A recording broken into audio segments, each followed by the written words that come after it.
अध्यक्ष महोदय जी, आज 8 अगस्त है। अगस्त क्रांति का जुगल 8 अगस्त को बजा था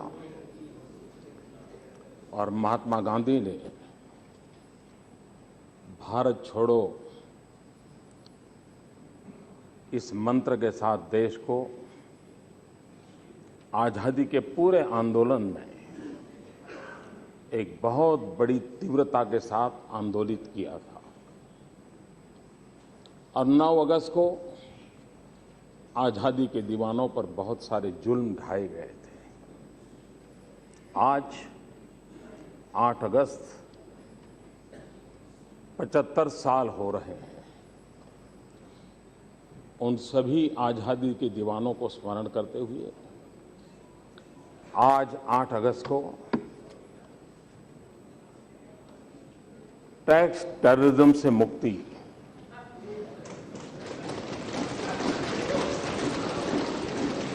उस दिशा में एक अहम कदम हमारी संसद दोनों सदन के सभी सांसद मिलकर के एक बहुत बड़ा अहम कदम उठाने जा रहे हैं। हमारे देश में टैक्स को लेकर के कैसी स्थिति रही है,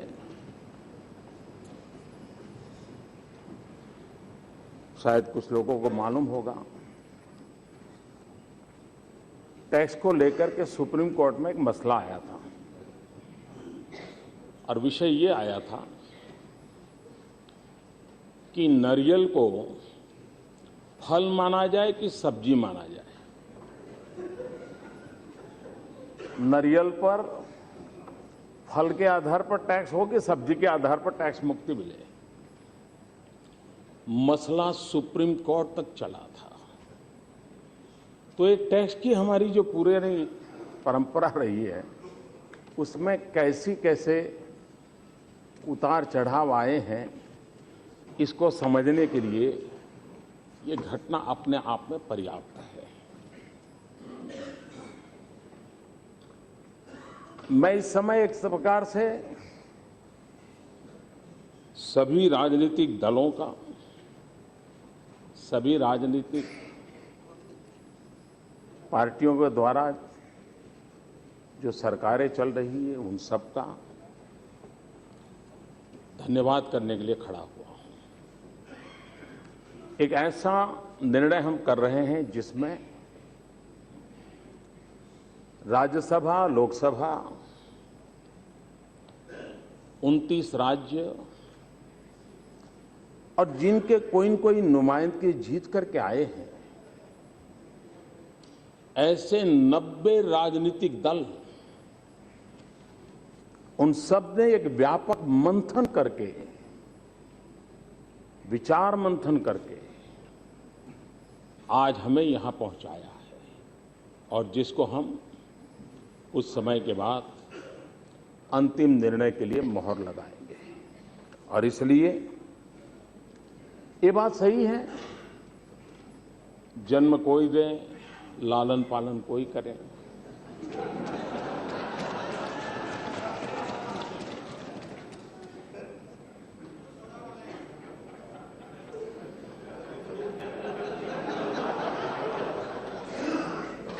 कृष्ण को जन्म किसी ने दिया, कृष्ण को बड़ा किसी ने बनाया।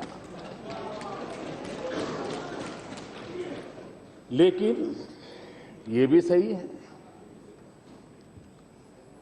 कि ये किसी दल का, किसी सरकार का विजय नहीं है। ये भारत की लोकतंत्र की उच्च परंपराओं का विजय है।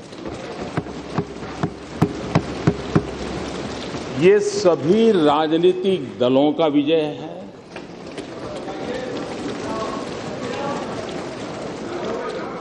ये पहले की और वर्तमान सभी सरकारों के योगदान से है। और इसलिए कौन जीता कौन हारा, इसके लिए मैं नहीं मानता हूं कोई विवाद की आवश्यकता है। और इसलिए 1 मिनट प्लीज 1 मिनट। माननीय सदस्यगण, अगर सभा की सहमति हो तो इस बिल की समाप्ति तक सभा की कार्रवाई बढ़ा दी जाए। धन्यवाद। धन्यवाद अध्यक्ष महोदय जी, आपने मुझे, वरना मुझे लग रहा था खड़गे जी मेरे लिए समय रखेंगे कि नहीं रखेंगे।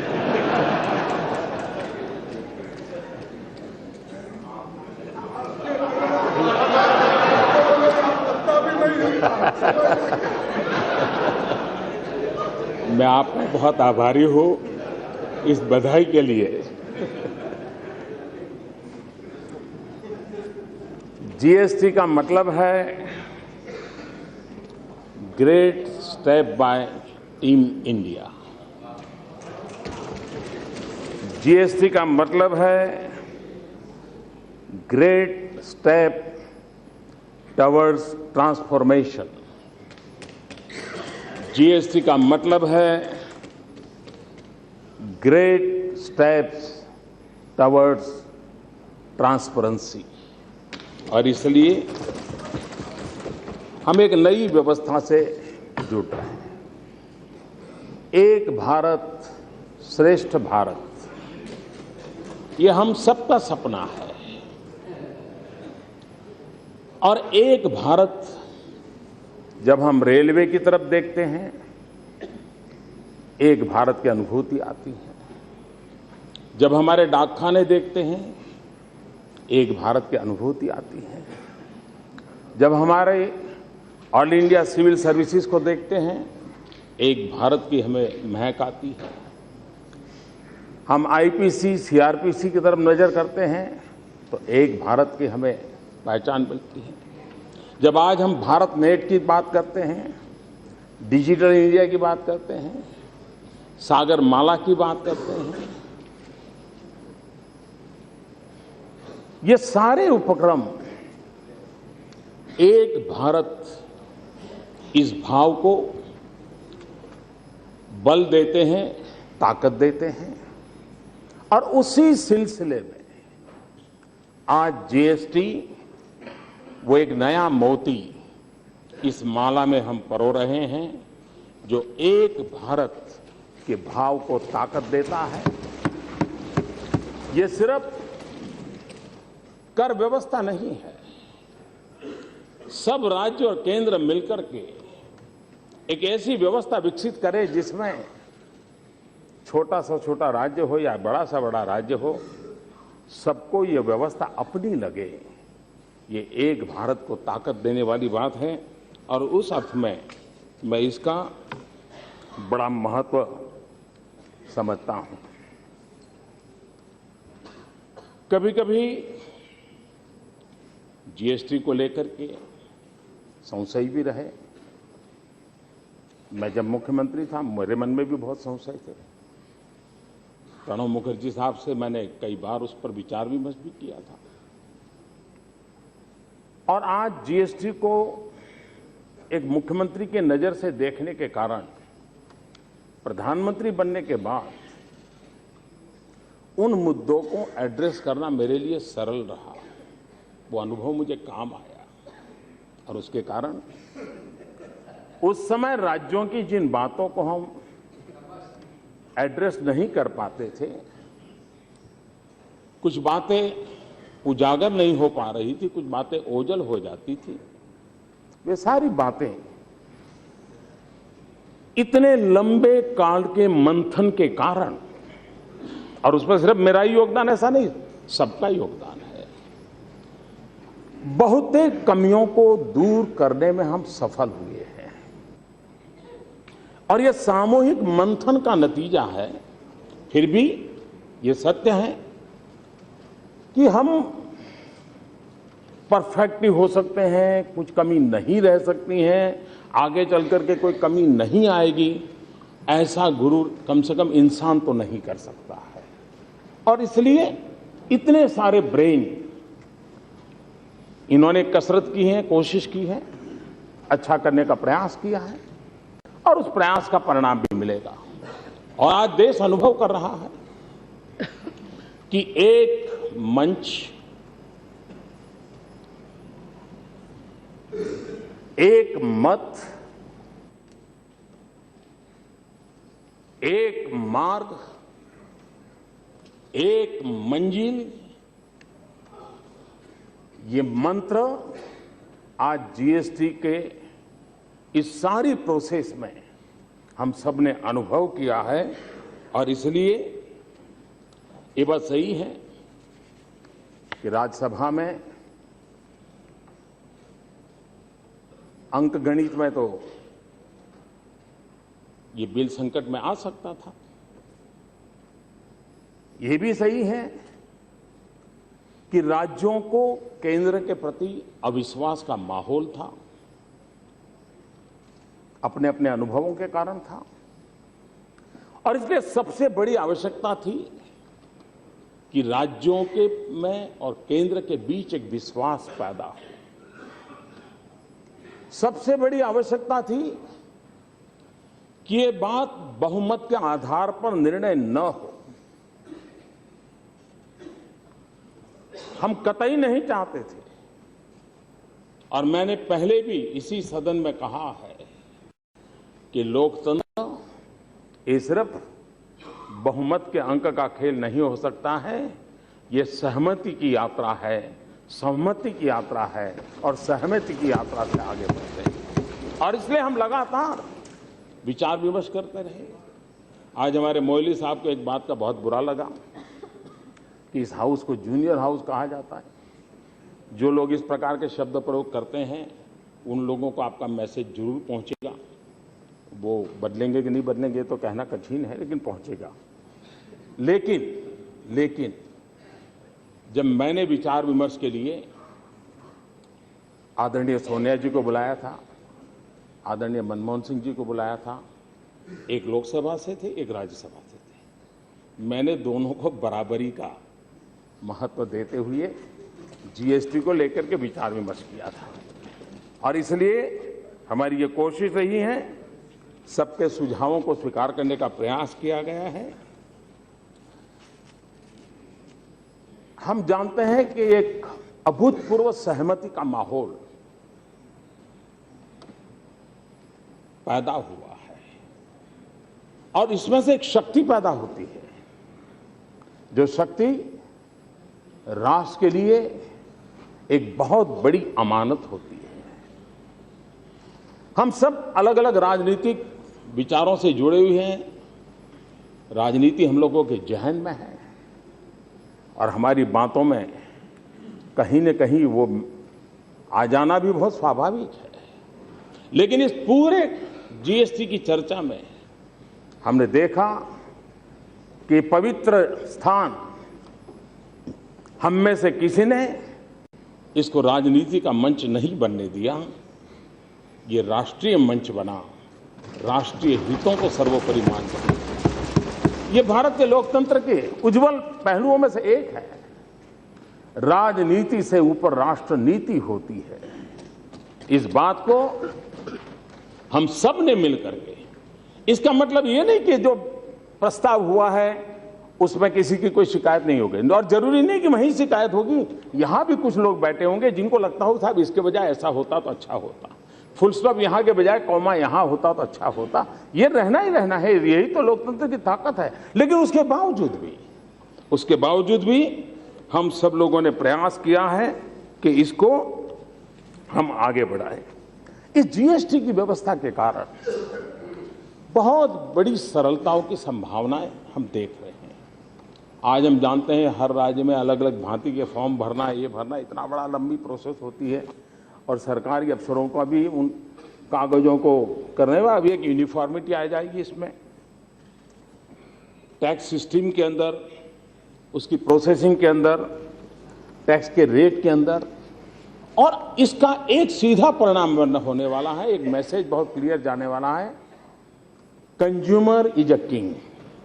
जीएसटी की सबसे बड़ी एक विशेषता यह है कि इससे साफ मैसेज जाने वाला है, ultimately consumer is a king, और एक कानून, एक व्यवस्था कंज्यूमर को किंग बनाए, ये मैं समझता हूं अपने आप में एक बहुत बड़ा योगदान। आज इस जीएसटी के बाद मेरा अंदाज है 7 से लेकर के 11 तक अलग अलग जो कर व्यवस्थाएं हैं, जिससे छोटे मोटे सब उद्यमी को, व्यापारी को जुड़ना पड़ता है। इसके कारण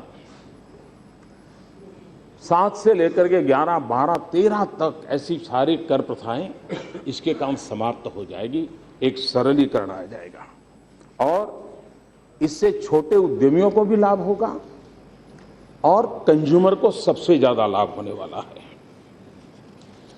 जीएसटी जो छोटे उत्पादक है उनको सुरक्षा की गारंटी देता है और हमारे देश की इकोनॉमी को ड्राइव करने में ये जो छोटे छोटे उद्यमकार है वो एक बहुत बड़ी ताकत है।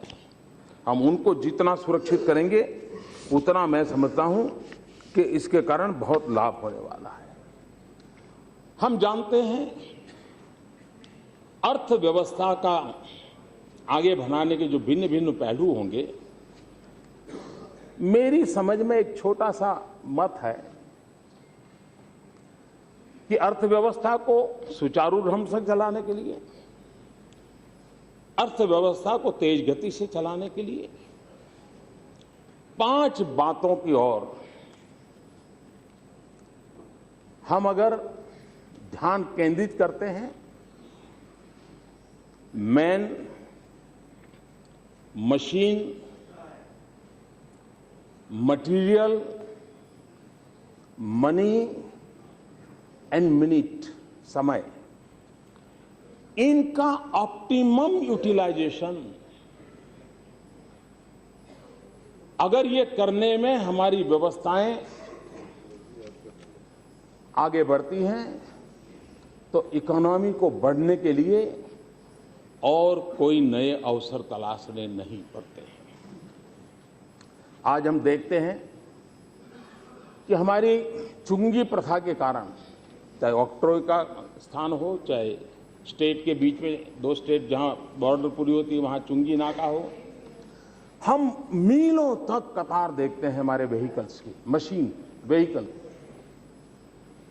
और ऐसा अनुमान है कि हमारे देश में ये जो चलते फिरते साधन है वे अपनी कैपेसिटी का सिर्फ 40% ही यूटिलाइज करते हैं, 60% उसको कहीं न कहीं रुकना पड़ता है। अभी अभी आर्थिक दृष्टि से रिसर्च करने वाली एक इंडिपेंडेंट एजेंसी ने अपना सर्वे बताया है कि इन कारणों से भारत में 1,40,000 करोड़ रुपयों का वेस्टेज होता है, जस्ट इन्हें रुके रहने के। उसमें सारा का सारा भूमिका चुंगी की नहीं है, लेकिन बहुत बड़ा मात्रा में चुंगी भी है। जीएसटी के कारण ये सारे हर्डल और प्रकार के होंगे, वो तो समय रहते निकलेंगे, लेकिन उसके कारण एनवायरमेंट को फायदा होगा। जो गाड़ियां खड़ी रहती हैं, पेट्रोल जलता रहता है, डीजल जलता रहता है, हमारी बहुत सामान एक जगह से दूसरी जगह पर पहुंचने में जो देर होती है, इन सारी चीजों में एक बहुत बड़ी सुविधा पैदा होने वाली है और उसके कारण एक सरलीकरण आने वाला है, और जिसके कारण हमारे देश को, हम जो विदेशों से इतना बड़ा पेट्रोलियम लाते हैं उस पर भी हमें कमी आएगी, और एक प्रकार से हमारे यहां सब प्रकार की शक्ति रखने वाले राज्य नहीं है। हर राज्य एक दूसरे के साथ इंटरडिपेंडेंट है। किसी को एक चीज किसी से लेनी पड़ती है, एक चीज किसी दूसरे राज्य को देनी होती है, तब जाकर के उनका कारोबार चलता है, और उसमें आज की व्यवस्थाएं बड़े हर्डल पैदा करती है। इस एक व्यवस्था के कारण उसमें जो कठिनाइयां हैं, उस कठिनाइयों को दूर करने में सुविधा होगी ऐसे राज्यों की इनकम बढ़ेगी। आज जो राज्य हमारे देश में पिछड़े हुए राज्य माने जाते हैं, इस व्यवस्था के कारण उनकी आय बढ़ना एक गारंटी है इसमें, और उसके कारण इन राज्यों को शिक्षा में अगर धन लगाना है, हेल्थ सेक्टर में धन लगाना है, इंफ्रास्ट्रक्चर में धन लगाना है, तो उनके लिए ये इस व्यवस्था के कारण जो आय बढ़ने वाली है, उस आय से बहुत बड़ा लाभ ऐसे राज्यों को होने वाला है। और ये बात निश्चित है कि भारत के विकास के लिए पश्चिम में जिस प्रकार से विकास हम देख रहे हैं, सबसे पहली आवश्यकता है हिंदुस्तान के पूर्वी हिस्सा, उसको उसकी बराबरी तुरंत लाना चाहिए, वरना यह असंतुलित विकास देश को तेज गति से नई ऊंचाइयों पर पहुंचाने में रुकावट पैदा कर सकता है। जीएसटी के कारण ऐसे राज्यों को एक नया अवसर मिला है, और मैं आज ऐसे राज्यों से अनुरोध करूंगा कि जीएसटी लागू होने के बाद वे मैक्सिमम फायदा इसका उठाएं। जो धन उनके पास आए, उस धन को राज्य की मूलभूत चीजों पर अगर बल देंगे, देखते ही देखते देश जिन सपनों को देख रहा है, उन सपनों को हम पूरा कर पाएंगे। जीएसटी के कारण ये बात सही है, मैन्युफैक्चरिंग स्टेट के सामने कुछ तकलीफें हैं, कंज्यूमर स्टेट को ज्यादा फायदा होने वाला है, लेकिन भारत सरकार ने जीएसटी के माध्यम से उनको कॉम्पनसेट करने के लिए जीएसटी में उसका प्रावधान किया गया है, और इसका फायदा जिन राज्यों को ये तकलीफ होने वाली है, उसका भी समाधान इसमें होने वाला है। आमतौर पर दो भाइयों के बीच भी अगर झगड़ा हो जाता है, सगे भाई के बीच में, तो या तो संपत्ति के कारण हो सकता है, राज्य और केंद्र के बीच का तनाव भी ज्यादातर या तो प्राकृतिक संसाधनों को लेकर के रहता है, या तो संपत्ति को लेकर के रहता है। भाई इतना टैक्स है, हमें क्या देते हो, ये मिलना चाहिए, वो मिलना चाहिए, रहता है। इस व्यवस्था के कारण एक ट्रांसपेरेंसी आएगी, केंद्र और राज्य से कितना धन एकत्र हो रहा है, किस खजाने में कितना जमा हो रहा है, ये राज्य को भी पता भी होगा, केंद्र को भी पता होगा, और लिखित नियमों के आधार पर उसका बंटवारा भी होगा। और उसके कारण फेडरल स्ट्रक्चर में सबसे बड़ी आवश्यकता होती है विश्वास। ये विश्वास पैदा करने के लिए एक बहुत बड़े कैटलिक एजेंट के रूप में ये नई व्यवस्था काम आने वाली है, जो भारत के फेडरल स्ट्रक्चर को मजबूत करने वाली है। और ये जो भी टैक्स कलेक्शन होगा, वो दोनों की जानकारी में होगा, जिसके कारण बहुत सुविधा बढ़ने वाली है। अच्छा होता हमारे खड़गे जी ने इस बिल की कुछ बातों को बारीकी से देखा होता। शायद जिस समय बना होगा उस समय शायद देखने का अवसर न मिला हो, लेकिन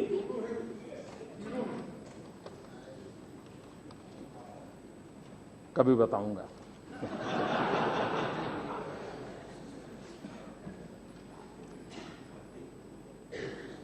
ये जीएसटी बिल ऐसा है कि जिसमें गरीबों के लिए उपयोगी जितनी चीजें हैं, वो सभी टैक्स के दायरे से बाहर है।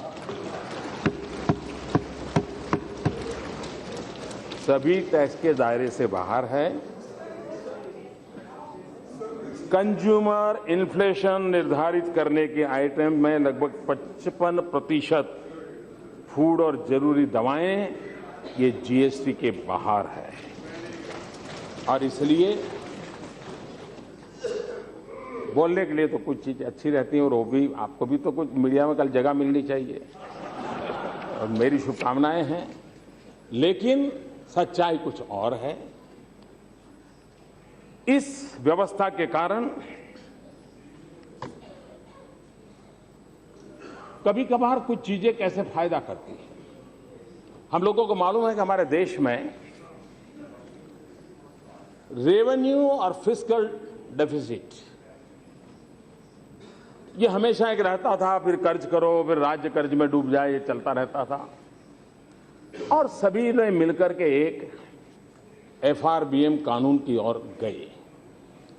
फाइनेंशियल डिसिप्लिन के लिए राज्यों ने भी उस बात को स्वीकार किया, केंद्र ने भी दबाव पैदा किया, और एक प्रकार से भारत में एफआरबीएम कानून के कारण रेवेन्यू एंड डेफिसिट दोनों के बीच में एक तालमेल का एक संतुलित प्रयास हुआ है, और उसके कारण राज्यों की इकोनॉमी में, उसकी इकोनॉमिकल हेल्थ में एक तंदुरुस्त बदलाव आया है, सकारात्मक बदलाव आया है। इस सरकार ने कानूनन एक महत्वपूर्ण फैसला लिया है, और कानूनन मैं कह रहा हूं उसका बड़ा महत्व है। और कानूनन फैसला ये लिया है, हमारे देश में एक बड़ी चर्चा चल रही है, रिजर्व बैंक की सोच एक होती है, सरकार की सोच दूसरी होती है, और हमेशा ग्रोथ और इन्फ्लेशन की बातें एक दूसरे के साथ जोड़ करके देखी जाती है। और हमेशा होता है कि भाई इन्फ्लेशन है इसलिए ब्याज दर का ये स्थिति रहेगा, ब्याज दर की स्थिति ये रहेगी तो इन्वेस्टमेंट नहीं आएगा, इन्वेस्टमेंट नहीं आएगा तो ग्रोथ, ये सारी विवाद हम सुनते आए हैं। पहली बार इस सरकार ने कानूनन रिजर्व बैंक के साथ कहा है कि अब इन्फ्लेशन 4% स्थिर करना चाहिए, 2% प्लस माइनस कानूनन कहा है, और ये 2021 तक ये रहेगा। और इसके कारण अब सब जितनी भी फाइनेंस से जुड़ी हुई इंस्टीट्यूशन है उनका इन्फ्लेशन के संबंध में एक जिम्मेवारी बनने वाली है। पहली बार ये कानूनन किया गया है, और उसका लाभ मैं समझता हूं कि आने वाले दिनों में हमारी टैक्स कलेक्शन सिस्टम को, हमारा जो मनी बल्क है, उस बल्क का डेवलपमेंट के लिए उपयोग करने की दिशा में और अधिक जिम्मेवारी बढ़ेगी और माहौल बदलेगा, ऐसा मेरा पूरा विश्वास है। ये बात सही है, देश आजाद हुआ आज तक गरीबी से हम लड़ रहे हैं। जब कोई कहता है कि 65% लोग गरीबी के नीचे हैं, ये विरासत हमें मिली है, हमें मालूम है, लेकिन कुछ अच्छा मिलता है तो कुछ कम अच्छा मिलता है, दोनों स्वीकार करना पड़ता है। अब हमारे भाग्य में देश की गरीबी हमारे नसीब में आई है, लेकिन गरीबी के खिलाफ लड़ने की इच्छा हम सबकी है, और यहां बैठे हुए इस पार हो उस पार हो सबकी है। तरीके अलग अलग हो सकते हैं, हमारी कोशिश है economically empowerment of poor, educationally empowerment of the poor. ये दो ऐसी चीजें हैं जिसके माध्यम से हम एक ऐसी गरीबों की फौज तैयार कर सकते हैं जो स्वयं गरीबी को समाप्त करके विजयी होने के लिए सर खड़ा करके निकल सकती है। और इसलिए जीएसटी इस माहौल को तैयार करने में एक बहुत बड़ा प्लेटफॉर्म बन सकती है, और जिसके लिए गरीबी के खिलाफ लड़ने के लिए भी ये हमें काम आ सकता है। हम जानते हैं छोटे उद्यमकार बैंकों में लोन लेने जाते हैं, उनको कितनी दिक्कत होती है। हम कोशिश कर रहे हैं ये पुरानी आदतें बदलाव आए इसके लिए, लेकिन अब इतने सालों की आदतें कैसे बदलेगी, मेहनत तो कर रहे हैं, लेकिन ये सच्चाई है कि काफी बुरी आदतें पड़ी हुई है। छोटे उद्यमकारों को बैंक में अगर लोन लेनी है तो 50 कागज मांगेंगे, हर कागज को क्वेश्चन करेंगे, क्वेश्चन करके रिजेक्ट करेंगे, और उनकी पसंदगी के लोगों को वो पैसे दे देंगे। जीएसटी के कारण हर व्यक्ति का आर्थिक कारोबार का खाका सर्टिफाइड रूप में एवरी मिनट अवेलेबल होगा। वो जब बैंक में उस खाके को रखेगा, किसी बैंक के पास डिस्क्रिमिनेशन करने की कोई ताकत नहीं होगी कि इसको लोन देना कि नहीं देना। गरीब से गरीब व्यक्ति को भी ये एक ऐसा सबूत सामान्य मानवी के हाथ में आने वाला है, जिस सबूत के माध्यम से वो सामान्य कारोबार करने वाला व्यक्ति भी, दूध बेचने वाला हो, चाय बेचने वाला हो, नाई हो, अखबार बेचने वाला हो, छोटा व्यक्ति भी, वो अपनी चीजों को लेकर के इस काम को कर सकता है। और इसलिए जीएसटी का सबसे बड़ी ताकत है टेक्नोलॉजी की, और उसके कारण रियल टाइम डाटा अवेलेबल होगा।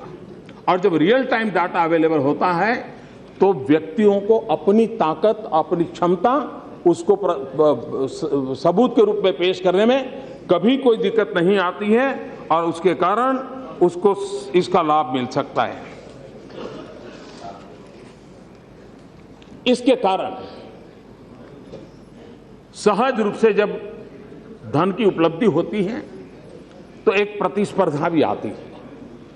मैन्युफैक्चरिंग की प्रतिस्पर्धा की संभावनाएं बढ़ती है, और जब मैन्युफैक्चरिंग की प्रतिस्पर्धा बढ़ती है तब अर्थरचना को गति मिलती है, नए लोगों के लिए रोजगार उत्पन्न होते हैं, और इस व्यवस्था के कारण, मनी फ्लो बढ़ने के कारण रोजगार की संभावनाएं भी बढ़ने के लिए इस व्यवस्था के तहत पूरा अवसर मिलने वाला है।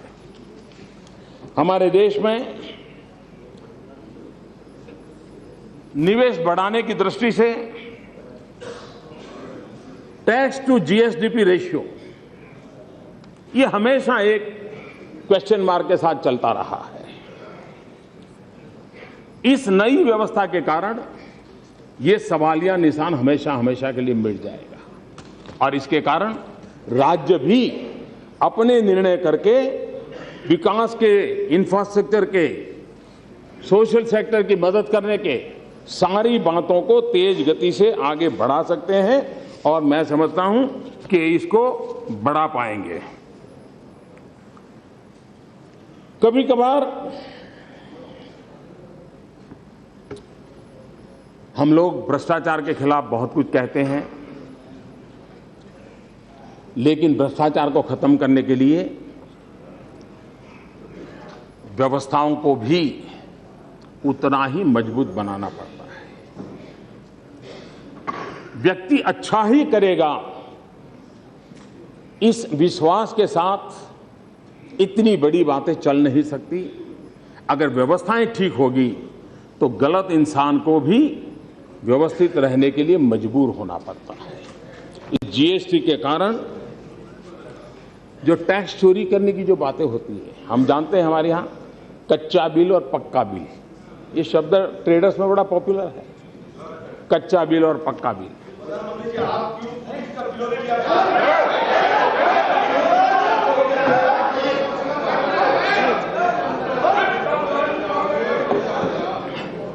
मैं कब से इंतजार कर रहा था कि आप खड़े क्यों नहीं हुए।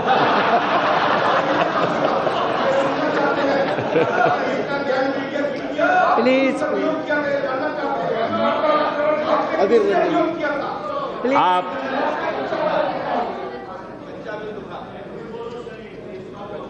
आपको कच्चे बिल की चिंता ज्यादा है।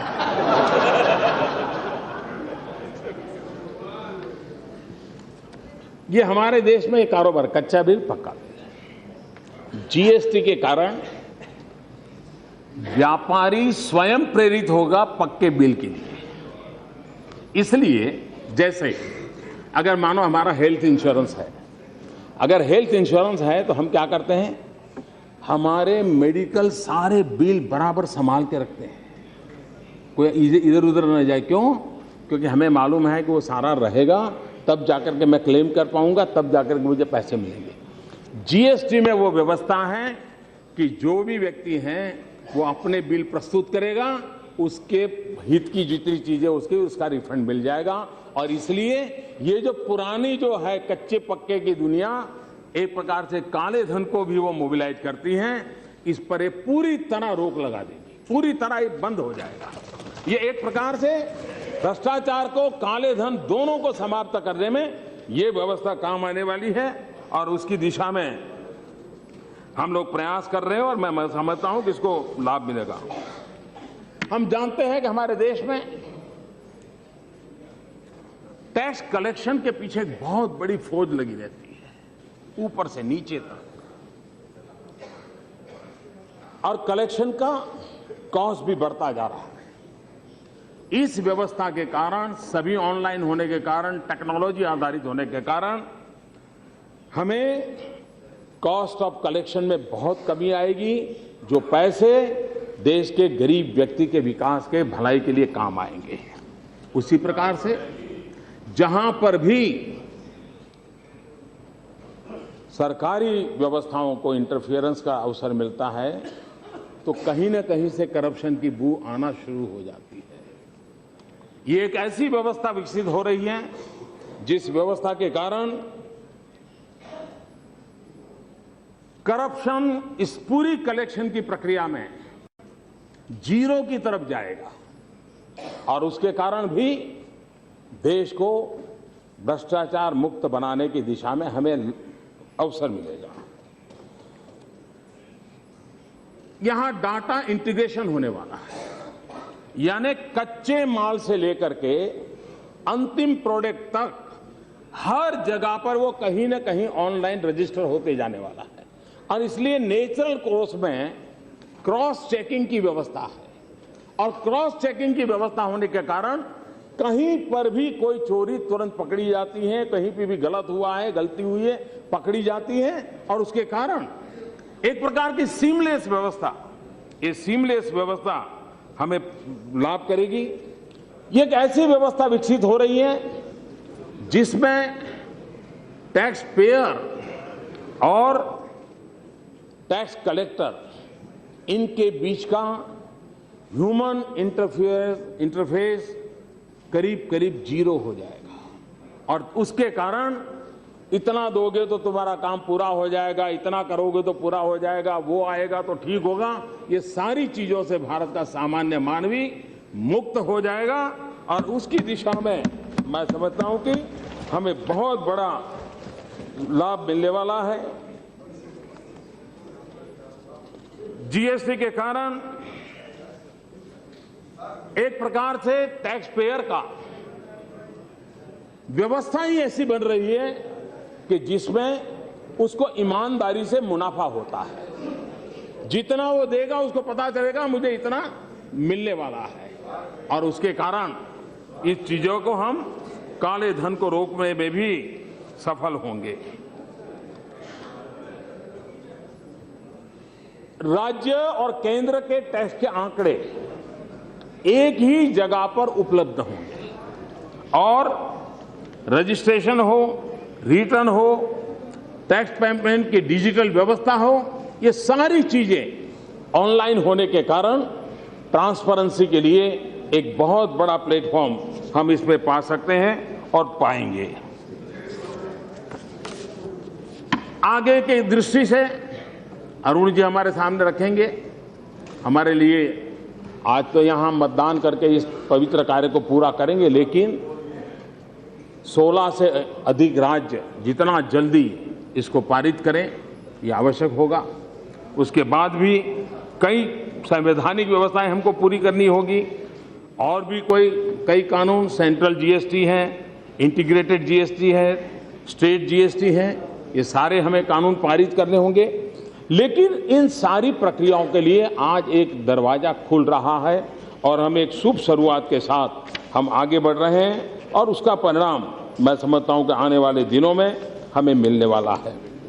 ये भी सही है कि हम लोगों को, क्योंकि नया विषय होता है तो लोगों की शिक्षा भी जरूरी होती है, आईटी प्रिपेयर्डनेस की जरूरत है, लीगल प्रिपेयर्डनेस की आवश्यकता है, टैक्स अथॉरिटी ऑफिशियल्स की प्रिपरेशन की आवश्यकता है, कंज्यूमर की भी प्रिपेयर्डनेस के लिए हमको काम करना पड़ेगा और तब जाकर के हम इस काम को कर पाएंगे।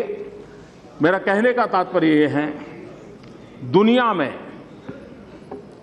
लोकतंत्र के जो बड़े माहिर देश माने जाते हैं, लोकतंत्र की दृष्टि से दुनिया को उपदेश देने का जो सामर्थ्य रखते हैं, ऐसे देशों में भी